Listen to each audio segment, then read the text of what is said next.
Hi friend. তো আজকে এখন সকাল 11টা 5 বাজে, 5 এখনো হয়নি। তো গুড মর্নিং সবাইকে। সকাল অনেকক্ষণ আগেই হয়ে গেছে।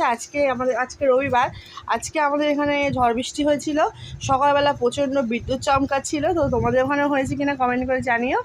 দেখো আমার মেয়ে, সকালবেলা টিফিন করলাম চাউমিন, আমার শাশুড়ি মা রেডি করে রেখেছিলো। তো মেয়ের জন্য সাদা চাউমিন শুধু ডিম দিয়ে, আমাদের জন্য এরকম চাউমিন শুধু সবজি দিয়ে, একটু পেঁয়াজ দিয়ে নিয়েছি, শশা নেই। এই যে দিদাও খাচ্ছে, দিদা খাওয়া অর্ধেক হয়ে গেছে। তো বলো সকালবেলা কেমন বিদ্যুৎ চমকালো? উড়ি বাবা ধাম করে পড়লো একটা। বাজ পড়ছে প্রচণ্ড জোরে জোরে। আমাদের এখানে প্রায় কারেন্ট ছিল না। 10টার সময় কারেন্ট এসেছে, ভোর 3-4 দিয়ে কারেন্ট ছিল না। এখন বাজে 10টা, তখন 10টা বাজছিল, তখন কারেন্ট চলে এসেছে। তোমাদের ওখানে কি তাই হয়েছে? প্লিজ কমেন্ট করে আমাদের জানিও। টাটা, টাটা করে দাও। টাটা।